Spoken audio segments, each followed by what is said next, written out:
But you're down front, so we'll go for you first. Speak as loud as you can. Oh, there's a mic over there. Oh shit, who knew? I wrote this down because I'm a little nervous. So first I just want to say Information Society's Kurt Hotman performed last year, and he wore your t-shirt on the night, and then we found out you were going to be on, so that was very exciting. And I think you underestimate yourself, because lots of people put lots of notes out there with words they think sound good together, but they don't resonate the way yours do all around the world. And I think that's as important as that chair. And also, speaking of musicians and music, like, and new music, is there anything that you think sounds good or interesting out there now? Oh, he doesn't listen to music. We already discussed that. I'm aware. A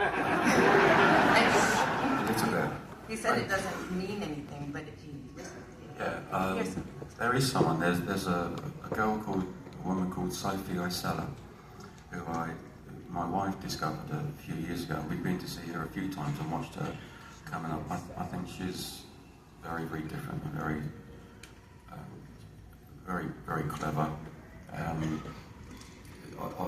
It's been fascinating to watch her come up from these little, nothing clubs, there's hardly anybody there, to where she is now, and just still going. So although I don't listen to music, I don't have the radio on or anything like that at all, so I'm not massively aware, to be honest, of what's around it. But my wife is, she listens to it all the time, so it's on. The house is full of music all the time. Maybe that's why I don't want to listen to it. Sick to death of hearing it. But the children obviously got music on all the time, too loud. So, can you believe it? He's saying his kids have, turn that down!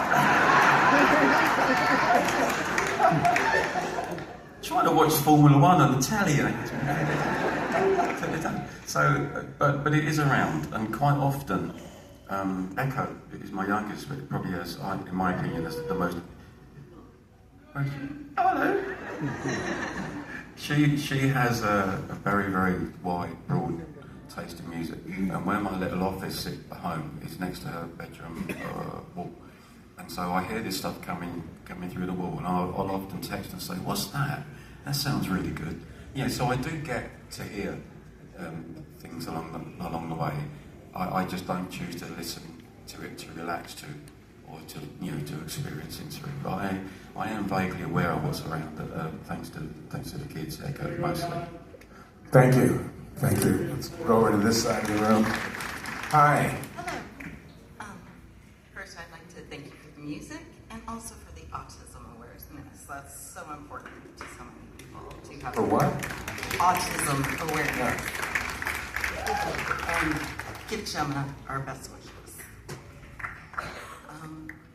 My question, if you had somebody who never heard you to hear you again. You gotta talk into the mic. I'm sorry. I'm deaf as well as autistic. Right. So I've got hearing aids, so I can't hear you. If somebody was going to only hear 3 of your songs in their lifetime from your entire catalog, not just what's been popular, what 3 songs would you hope they would get to hear?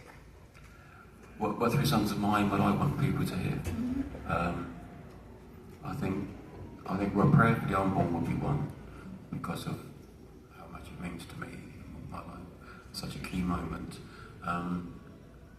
"Lost," probably, because it's massively important to me again. The other one, I don't honestly know. I suppose "Cars" or "I Went Electric," because it gave me the life that I've had. But as far as it, do I think that's one of my best songs? Then no, I don't really. I know what it's